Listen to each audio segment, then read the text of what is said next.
এবার আমি তোমাদের শুধু একটা জিনিস শেখাবো, শুধু একটা জিনিস, ঠিক আছে? এটা একটু এক্সট্রা, কখনো আসে নাই, আসতে পারে। দেখো এই একটা বর্গ দেওয়া আছে, 4টা বস্তু রাখা আছে, এটার ভর হচ্ছে 2 কেজি, এটার ভর হচ্ছে 3 কেজি, এটার ভর হচ্ছে 4 কেজি, এটার ভর হচ্ছে 5 কেজি। এদের মধ্যবর্তী দূরত্বগুলো এমন করে দেওয়া, এটা হচ্ছে 4 মিটার, 4 মিটার, 4 মিটার, 4 মিটার। কোশ্চেনটা হচ্ছে কোনটাকে দিব? 2 কেজি দিলাম। 2 কেজি ভরের বস্তুটি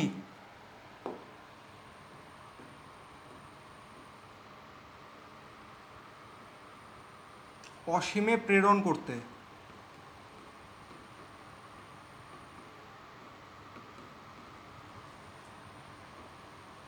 কত বেগ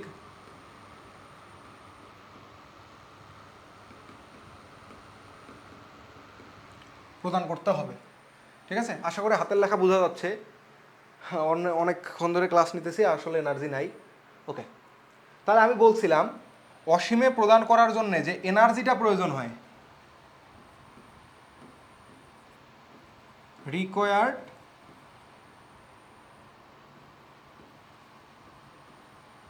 এনার্জি, এই এনার্জিটা হবে এই সিস্টেমের পোটেনশিয়াল এনার্জির চেঞ্জের সমান। কিসের সমান? পোটেনশিয়াল এনার্জির চেঞ্জের সমান। তাহলে আমরা একটা পোটেনশিয়াল এনার্জি এই সিস্টেমটার জন্যে বের করব, তারপর এই বস্তুটাকে ছাড়া পোটেনশিয়াল এনার্জি কত সেটা বের করব। ওই দুইটার চেঞ্জ যেটা থাকবে, ডিফারেন্স, সেই ডিফারেন্সটাই ওর মধ্যে সঞ্চার করে দিলে ও আসলে মুক্ত হয়ে যাবে। রিজনটা কি জানো? কারণ পোটেনশিয়াল এনার্জির জিনিসটাই ওকে এখানে আটকে রাখতেছে। ঠিক আছে, কোনো জিনিসের টোটাল এনার্জি যখন নেগেটিভ তখন সে বাউন্ডেড অবস্থায় থাকে, যখনই সেখানে পজিটিভ কিছু এসে যুক্ত হওয়া শুরু করবে ও আসলে দূরে যাওয়া শুরু করবে, নিজেকে ফ্রি অনুভব করা শুরু করবে আস্তে আস্তে। ঠিক আছে, একদম টোটালি ফ্রি তো হবে না, আস্তে আস্তে মনে করবে আচ্ছা আমার মধ্যে এখন ডেভেলপ করতেছে কোনো কিছু, আমি আসলে কিছু, এই যে খাবার পাইলে আমরা কেমন করি যে একটু নাড়াচাড়া বেশি করি না, ওই রকম ব্যাপারটা। ঠিক আছে, এগুলা ভাই ফিজিক্সের সাথে মিলায় না, এগুলা মুখের ভাষায় অনেক কিছু বলা হয়। আজকাল তো ফিজিক্স পড়াইতেও ভয় লাগে, বলতেও ভয় লাগে, কি বলবো ওইটা আবার কে মানে কে কীভাবে প্রচার করবে, বলবো যে ভুলভাল পড়াইতেছে ভাই রে ভাই। আচ্ছা যাও, তো দেখো আমরা প্রথমে এই সিস্টেমের জন্য পোটেনশিয়াল এনার্জি নির্ণয় করব। ঠিক আছে, এই সিস্টেমের জন্য। এখন এই সিস্টেমের জন্য পোটেনশিয়াল এনার্জি কিভাবে নির্ণয় করব, এইটাই হচ্ছে সবচেয়ে বড় চ্যালেঞ্জ। ঠিক আছে, কারণ এই জিনিসটা কিন্তু এত ইজি না। দুইটা সিস্টেম, দুইটা বস্তু থাকলে আমরা বলে দেই যে G into M1 M2 divided by R, কিন্তু এই 4টা সিস্টেমের জন্য কেমন হবে? 4টা গুণ করে আর দিয়ে করে এগুলা কি ভাগ করে দেবো? নো, ব্যাপারটা আসো, ব্যাপারটা কমপ্লেক্স। প্রথমবার সিস্টেমটা আমাকে তৈরি করতে হবে, এই সিস্টেমটা আমাকে তৈরি করতে হবে। সিস্টেম তৈরি করার জন্যে প্রথমে কাকে আনতে হবে খেয়াল করো, প্রথমেই 2 কেজি ভরের বস্তুটাকে আনতে হবে। এটাকে বললাম M1, এটাকে বললাম M2, এটাকে বললাম M3, এটাকে বললাম M4। যখন তুমি এই জায়গায় M1কে নিয়ে আসবা, পোটেনশিয়াল এনার্জি M1কে যখন নিয়ে আসবা, তখন কিন্তু তোমাকে আসলে কোনো কৃতকাজ করতে হবে না, কারণ এই জায়গায় তো কেউ নাই। এই জায়গায় কেউ থাকলে ওর জায়গায় আসার জন্য তোমাকে পারমিশন নিয়ে আসতে হয়, ভাই আসবো, ভাই আসবো। কিন্তু এখানে তো ভাই কেউ নাই, যখন তুমি কেবল M1কে আনতেছো, কেবল M1টাকে এখানে রাখবা, তখন তো ভাই এখানে কেউ নাই। ও নিজে আসবে, চুপ করে বসে দাঁড়ায় থাকবে, এরকম করে চুপ করে দাঁড়ায় থাকবে। তারপর যখন কেউ আসতে যাবে ও বলবে এই এই এই, তখন আটকায় দিবে কিন্তু। ঠিক আছে, তো পোটেনশিয়াল এনার্জি যেহেতু কৃতকাজ করতে হচ্ছে না, পোটেনশিয়াল এনার্জি ডিফাইনই হচ্ছে অসীম থেকে কোনো বস্তুকে অভিকর্ষ বলের বিরুদ্ধে যদি আনা হয়, সরি ভুল বললাম, অভিকর্ষ বলের দ্বারাই যদি অসীম থেকে কোনো বস্তুকে কোনো মহাকর্ষ ক্ষেত্রে আনা হয়, তাহলে ওই যে সংরক্ষণশীল বল বা অভিকর্ষ বল দ্বারা যে কৃতকাজটা হইল, তার ঋণাত্মক টার্মটাই তার মধ্যে শক্তি পোটেনশিয়াল এনার্জি হিসেবে থাকে। ঠিক আছে, তো এই জায়গায় পোটেনশিয়াল এনার্জিটা কেমন আসতেছে, এখানে তো বললাম তো কোনো কৃতকাজ করতে হচ্ছে না, তাহলে এইখানে পোটেনশিয়াল এনার্জি কিন্তু 1, এটা কিন্তু 0। ওকে, তারপরে আসো, আমরা সিস্টেমটা তৈরি করতেছি। এবার পোটেনশিয়াল এনার্জি 2, মানে এই 2 নাম্বার বস্তুটাকে এখানে আনার জন্যে চিন্তা করো, যখন 2 নাম্বার বস্তুকে আনতেছো তখন কিন্তু ওই জায়গায় দাঁড়ায় আছে, তাহলে তোমাকে কিছুটা কৃতকাজ করতে হবে, কিন্তু তখন এটা একটা 2 পার্টিকেল সিস্টেম হয়ে যাবে, যার কারণে পোটেনশিয়াল এনার্জিটা আসবে minus G m1 m2 divided by এদের মধ্যবর্তী দূরত্ব ধরলাম এ। কেমন, এই দূরত্বটাকে আমি এ ধরতেছি, এ। তা গেল, আর তো কেউ নাই। এইবার পোটেনশিয়াল এনার্জি 3, যখন তুমি 3 নাম্বার বস্তুটাকে রাখবা তখন কি শুধু m1কে m2কে দেখলে হবে? m2 এর জন্য তুমি কি লিখবা, 2 পার্টিকেল সিস্টেম, যার কারণে জি m3 m2 বা m2 m3 ডিভাইডেড বাই এ। ওইখান থেকে এ হুমকি দিবে, এই এই এই এই এই আমি কি নাই, আমি কি নাই, ও তো আছে। ওর ক্ষেত্রে তুমি আনতেছো ভাই, ওকে টাকা পয়সা কিছু না দিয়ে আসলে হবে? হবে না তো। অর্থাৎ ওর এর দ্বারা এ বাউন্ডেড অবস্থায় থাকতেছে, যার কারণে এনার্জি কিন্তু আরও একটা আসবে, যেটা হবে নেগেটিভ। ঠিক আছে, নেগেটিভ পোটেনশিয়াল। তাহলে এটা কত, এটা হচ্ছে জি m1 m3 ডিভাইডেড বাই, এবার এদের দূরত্বটা কত, এবার চিন্তা করো, এই দূরত্ব কত, a√2 না, a√2 অবভিয়াসলি, তাহলে এটা হবে a√2। এইবার পোটেনশিয়াল এনার্জি 4, পোটেনশিয়াল এনার্জি 4টা কী হবে চিন্তা করো, এইবার 3টা মহারাজা দাঁড়ায় আছে, মাঝখানে ও এসে টুক করে ঢুকতে যাবে, তাহলে 3জনকে একটু করে সালাম ঠুকতে হবে। তো 3জনকে সালাম ঠুকতে হইলে এইখানে কি কি আসবে, জি m1 m4 বাই এ, এই যে m1 m4 এখানে দূরত্ব এইটাই, তারপর m3 m4 দূরত্ব তো এইটাই,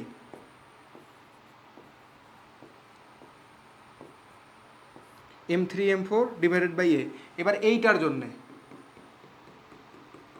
দূরত্ব আবারও কত, a√2, যার কারণে এখানে আসবে m2 m4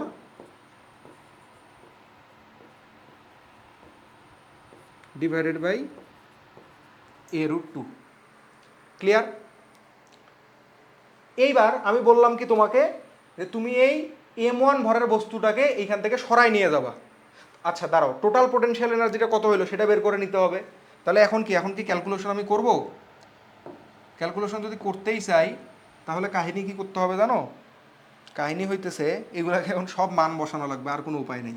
কারণ মান আমি বসাইতে চাইতেছি না আগেই, এই আর কি। তো আসো তারপরে অন্য কাহিনীটা করি। এবার তুমি কি, এবার এইটাকে বাইরে নিয়ে যাবা, তাহলে এইটা ছাড়া সিস্টেম গঠন করো আরেকবার, এটা ছাড়া সিস্টেম গঠন করো। এটা ছাড়া সিস্টেম গঠন হলে কি, এই 3টা দ্বারা গঠিত সিস্টেম, তাহলে এই 3টা দ্বারা গঠিত সিস্টেমের জন্য কি পরিমাণ পোটেনশিয়াল এনার্জি থাকে, তাহলে আমরা এইটা বের করব। এই যে এইখানে একটা আছে, এইখানে একটা আছে, এইখানে একটা আছে, এটা হচ্ছে কত, এটা হচ্ছে 5 কেজি, এটা হচ্ছে m3 equal to maybe 4 KG, আর এটা হচ্ছে m2 3 কেজি। তাহলে প্রথমবার মনে করো আমরা m2কে আনতেছি, m2কে আনতে তো কোনো কৃতকাজ নাই, তাই এবার পোটেনশিয়াল এনার্জি বললাম 1 প্রাইম, তাহলে 1 প্রাইম দিয়ে এইটাকে আনতে কোনো কৃতকাজ নাই, যার কারণে 0। এবার পোটেনশিয়াল এনার্জি 2 প্রাইম, এইটাকে আনবো, এইটাকে আনতে ওকে সালাম দিতে হবে, যার কারণে এখানে আসতেছে minus G m2 m3 divided by A. মানে কি, এই যে এইটা দ্বারা এ বাউন্ডেড অবস্থায় আছে, বাউন্ডেড অবস্থায় আছে তো নাকি, বাউন্ডেড অবস্থায় থাকলেই পোটেনশিয়াল এনার্জি হয়ে যাবে ঋণাত্মক। ওকে, তারপরে একে যখন আনবো একেও সালাম ওকেও সালাম, যার কারণে এটা হবে P prime p3 prime equal to minus G m2 m4 divided by a√2 একটা হবে, মাইনাস হবে M3M4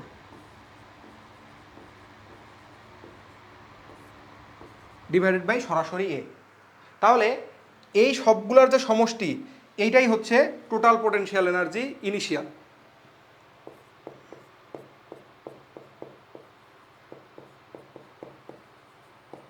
ইকুয়াল টু কত? 1 2 3 প্লাস 4। আর এইটার জন্যে টোটাল পোটেনশিয়াল এনার্জিটা হচ্ছে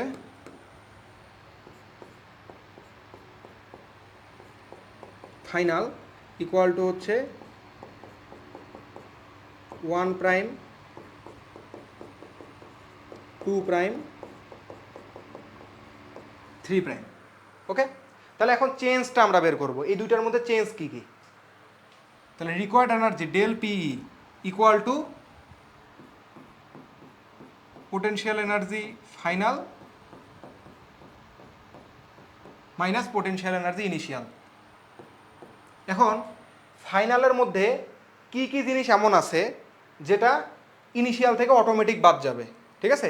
কারণ কি ইনিশিয়ালের আগে মাইনাস চিহ্ন আছে, মাইনাস চিহ্ন হয় এগুলার সামনে সব চিহ্ন হয়ে যাবে প্লাস। বুঝো, ইনিশিয়ালের আগে যা আছে সব কিছুর সামনে কি হয়ে যাবে, সব মাইনাস না, যার কারণে কি হয়ে যাবে, সব প্লাস।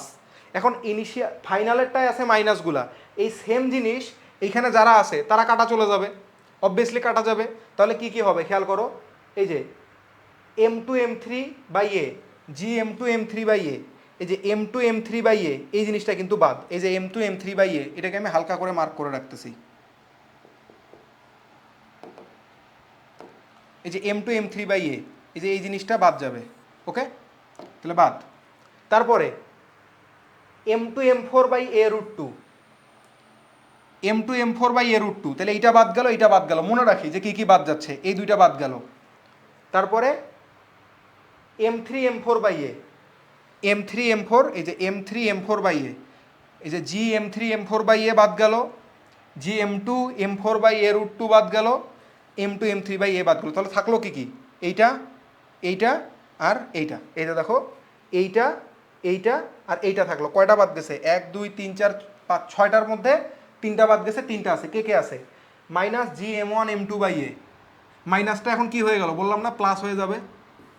তাহলে GM1M2/A প্লাস এইটা, এটা তো বাদ গেছে, এইটা GM1M3/A√2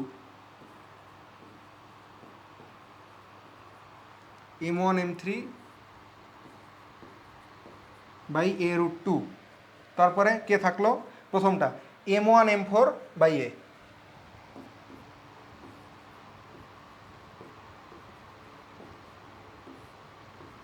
এখন খুবই মজার একটা জিনিস খেয়াল করবা, এগুলা তো গেলে একদম বেসিক, একদম বেসিক। খুবই মজার জিনিস খেয়াল করো, এই এ কে এইখানে আনতে বাকি তিনজনের জন্যে যতগুলা সালাম ঠুকতে হয়েছে ওই সালামগুলাই কেবল এইখানে আছে পজিটিভ আকারে, বাকিগুলা কিন্তু নাই। টুকে এইখানে আনতে কি পরিমাণ কি করছে হয়েছে না হয়েছে ওগুলার কিন্তু হিসাব নাই। চিন্তা করো, ওয়ানকে যখন আনছি তিনটার জায়গায়, আমি কি বললাম, আমি কিন্তু এখানে শুরু করছিলাম 1 দিয়ে, আচ্ছা 1কে আনলাম কোনো কাজ করতে হয় নাই, তারপর 2কে আনলাম একটা সালাম দিল, 3কে আনলাম সালাম দিল, 4কে আনলাম সালাম দিল। কিন্তু চিন্তা করো যদি এমন হইতো যেহেতু 1কেই সরাচ্ছি সেহেতু 1কেই পরে আনলাম, 1কে পরে আনতে যেই 3টা সালাম দিতে হয়েছে ওই 3টা সালামের সমপরিমাণ এনার্জি কিন্তু দরকার ওকে মহাকাশে পাঠাইতে।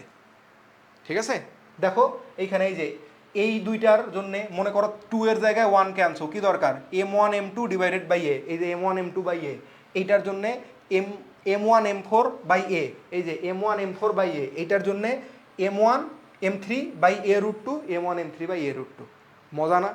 তাহলে আসো এবার মানগুলা বসাও তুমি। জি তো থাকলোই, M1 এর মান কত, M1 এর মান হচ্ছে 2, M2 এর মান কত, M2 এর মান হচ্ছে 3, আর A এর মান হচ্ছে 4। আরও কষ্ট করব না, আরও কষ্ট কম করব। কিভাবে, সব জায়গা থেকে GM1টা কমন বাই এটা কমন, কি থাকতেছে M2 প্লাস চিন্তা করো, এই যে M2 plus M3/√2 plus M4, এখন মানটা বসাও। জি M1 হচ্ছে 2 আর এ হচ্ছে 4, M2 এর মান কত? M2 এর মান হচ্ছে 3 প্লাস M3 এর মান কত? 4। আচ্ছা 4 না দিয়ে তার মানে আমি যদি এটা 4√2 দেই তাহলে আমার জন্য একটু ভালো সুবিধা হয়, তাই না? কাটাকাটি চলে যাবে আর কি, কিছুই না, এটা মানে হুদাই আর কি, একটু ভং ধরলাম, ঠিক আছে? এটাকে 4√2 দিলাম।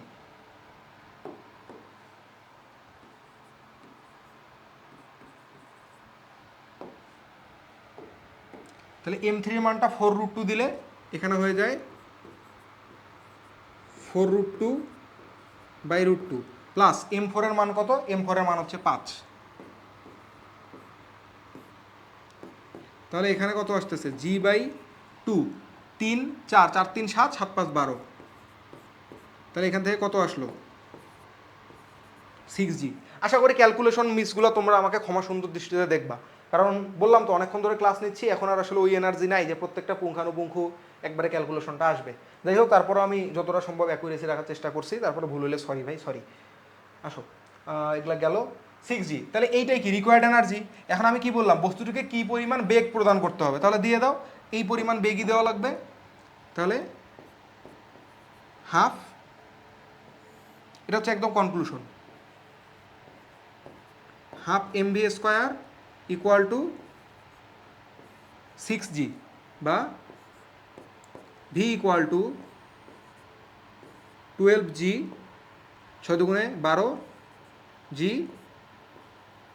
Divided by m√ওভার। এম এর মান কত ছিল? 2 কেজি। তো 2 কেজি যদি হয়, এই 2 আর এইটা তো কেটেই গেল, শুধু হবে √ওভার 6G, এই পরিমাণ মিটার পার সেকেন্ড। ওকে,